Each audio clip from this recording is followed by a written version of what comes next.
Chapter 1. Functional and useful designs are a key part of modern society. They should not be taken lightly. Design is an essential feature in everyday life. Almost everything is related to it. It can come in any form across many fields, such as composing a poem, erecting a structure, painting murals on a cathedral, baking a cake, or writing a concerto. We often overlook the importance of design, but it's there in every single facet of our lives. Without careful and thoughtful design, we would be without many of the things we rely upon every day. Design is the conscious and intuitive effort to impose meaningful order. It therefore stands to reason that design must be meaningful, but there is no relative definition of what it must look like either. Perhaps the only box that needs to be ticked is one of functionality. If an item isn't functional, it really holds no particular meaning or importance. 6 parts determine if a design is good or not. Method. The successful blend and optimal use of tools, materials, and processes. Use. Does it work? Also, how easy is it to use? Need. Must be able to satisfy the needs of the target audience. Telesis. Must reflect the times and conditions. Association.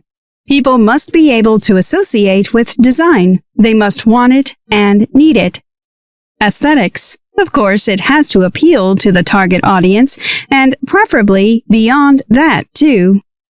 If you want to understand how design works in the real world, you've come to the right summary. Continue through the remaining chapters to learn some interesting facts.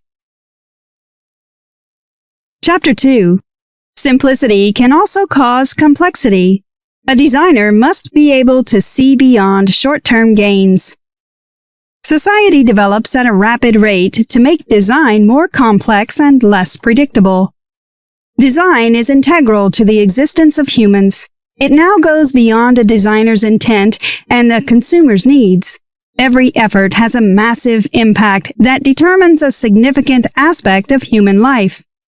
There have been many cases in which smartphones explode when they get too hot. The designer intended to provide a quality handheld device that could perform at high speed, utilizing high-definition display. The design serves its purpose by being a device that delivers quality and efficient service, but it is also dangerous to the environment because continuous use could cause overheating.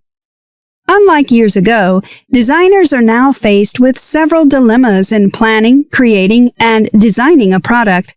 Simple designs, such as the packaging of canned food, allow for simplicity, but may also be destructive considering the effects of preservatives on the body. Design goes far beyond human needs. It must take safety into account.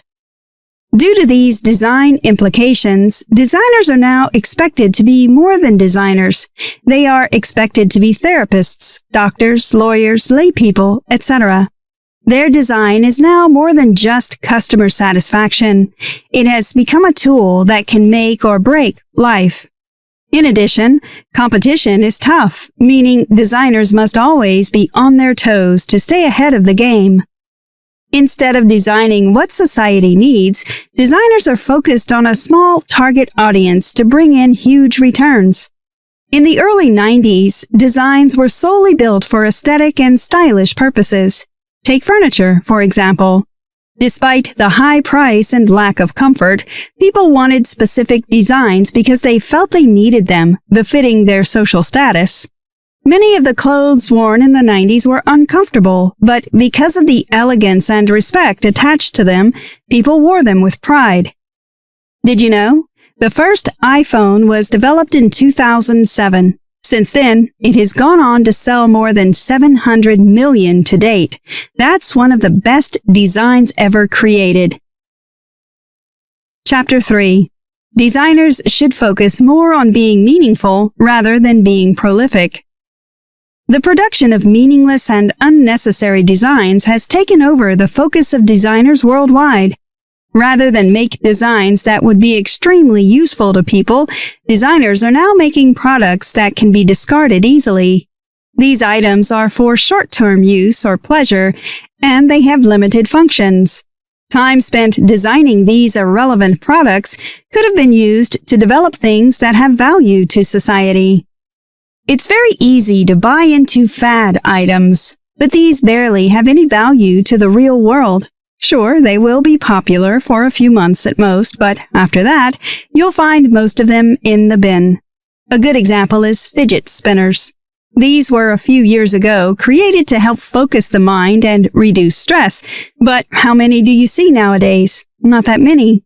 The fidget spinner is the perfect example of unnecessary design and time wasted. You have to make up your mind either to make sense or to make money if you want to be a designer. R. Buckminster Fuller. Before the days of economic constraints, people changed cars every 3 years because they were made to believe that a vehicle used for that long was outdated. Due to this situation, car manufacturers started making low-quality and substandard cars that would barely last 3 years. In 1997, the American automobile industry recalled about 10.4 million vehicles despite selling just 9.3 million new cars. These manufacturers are not driven to design the best products to last a long time. The short-term gain of low-quality output blinds them. Too many designers pump out new products to make money. Actual designers focus on human needs and usefulness. Chapter 4. Design errors can cause damage to human life and society. For every action, there's a result, and in a lot of cases, these results are negative consequences. It should be noted, though, that being a designer is not easy.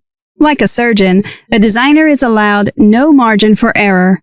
Saddled with enormous responsibilities, designers sometimes fail in what they do, and the consequences can be disastrous. For instance, disposable plastics and polyethylene come in handy. They are easy to shop with, and buying goods stored in disposables makes them easier to carry or consume. The intention behind disposables is good, but its disadvantages far outweigh the advantages. These disposables are primarily disposed of in the wrong way, leading to air, land, and water pollution.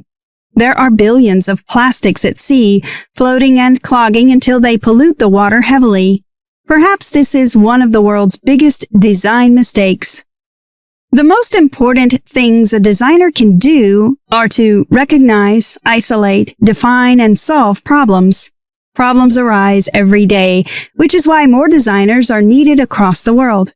Creative thinking requires a designer to be bold enough to step out of age-long confinements. In stepping out of these confinements, designers are faced with blocks that can hinder their creativity and design. These blocks are perceptual, emotional, associational, cultural, professional, intellectual, environmental. To overcome these blocks, designers must pay attention. This can be done by brainstorming and thinking in new, innovative ways, using industry-standard mechanisms to produce a design of top quality. Some errors associated with design can be put down to powerful myths based on ignorant facts and misinformation. 5 myths guide the philosophy of most industrial designers in the present age. They are the myth of mass production, myth of obsolescence, myth of people's wants, myth of the designer's lack of control, myth that quality doesn't count anymore. These are myths for a reason. They're not true. Perhaps the key thing to remember in the whole design conversation is that designing products and services for people's needs is more important than creating what people want. When creating a design, make sure that it is something that can enhance quality of life. Usefulness and longevity is the aim. Chapter 5. The effects of pollution caused by misdesign put the world at risk. The adverse effects of pollution cannot be overlooked when it comes to achieving an orderly society. There are millions of cases worldwide of people who have been deformed or disabled by pollution. The herbicide chemical Agent Orange caused genetic damage in Vietnam. Atomic test sites in Nevada and Utah have caused bone cancer and leukemia.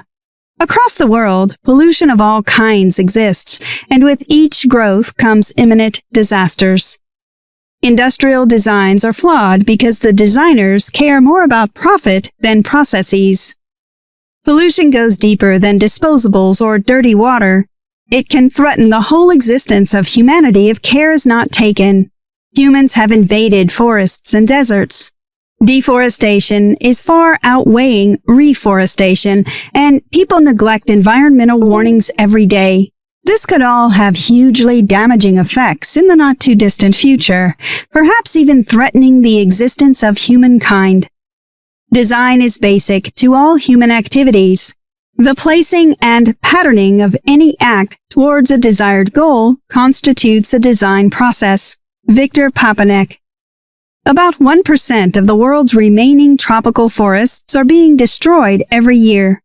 Animals run at risk of going extinct, while plants find it hard to grow well due to chemicals. All of this can be minimized by designing in the right and proper way.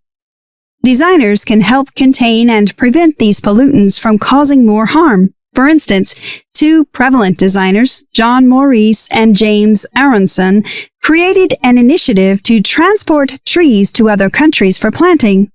Through their design, they were able to aid reforestation by a considerable amount.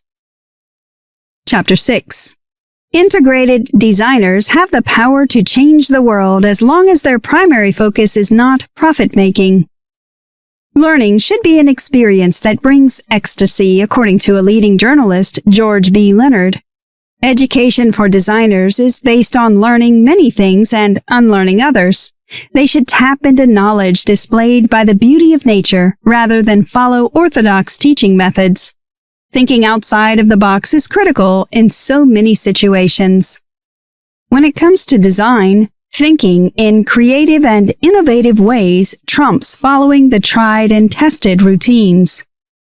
Incorporating several factors to achieve a comprehensive design is essential. This process is called integrated design.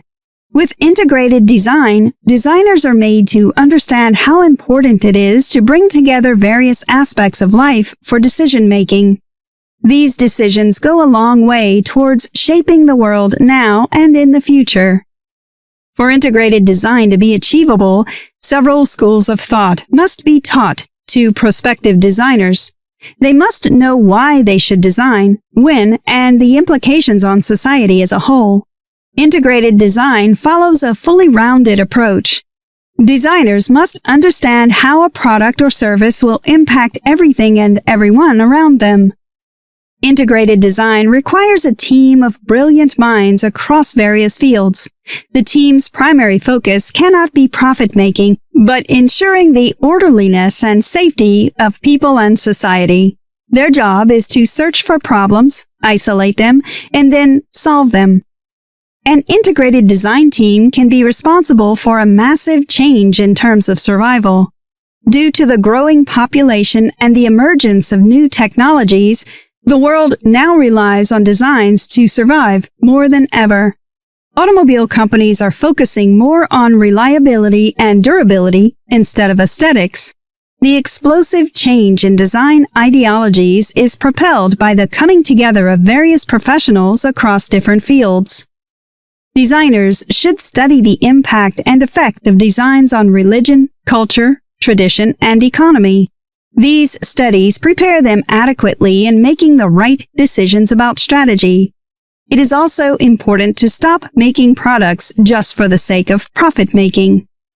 The present and upcoming generation of young and aspiring designers holds a beacon of hope for design.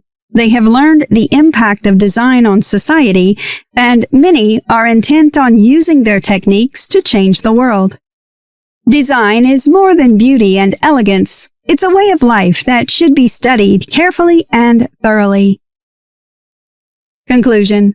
Design is an art, a systematic way of creating beauty and preserving life. Its true essence is in its planning and creation, and that's why it should be studied with utmost care. As a designer, you should never forget to put the needs of the people first before anything else. Victor Papanek was always ahead of his time. He was the first designer to focus on sustainability and the impact of design on the environment. It's all too easy to pump out products that people think they want, but these are likely to end up in the bin not long afterward. Wants change continually, almost like the wind, but needs stick around for far longer. As a solid and successful designer, it's essential to cater to the needs of people before you start to think about their wants. Yes, you should incorporate small details to pander to desires, but needs are the things you should focus on. By doing that, you're ethical, but you're also ensuring that the item you create will stick around for a long time to come. The slow and steady route is always preferable to the enormous success that is usually followed by a steep crash path. Too many designers opt for the quick buck without stopping to think about whether or not what they're creating will be needed in several years or even months to come. It's also crucial to consider the impact you're having on the environment. Far too much of the damage already done is irreversible. Try this. Avoid creating designs for the sole purpose of making profit. Create designs because you want to better the lives of people and improve the environment. Work out how you can focus on what people need while adding small details of what they may want. This covers all angles. Create a team of experienced people who will be beside you throughout the design process. Several strong minds will help you to create durable designs.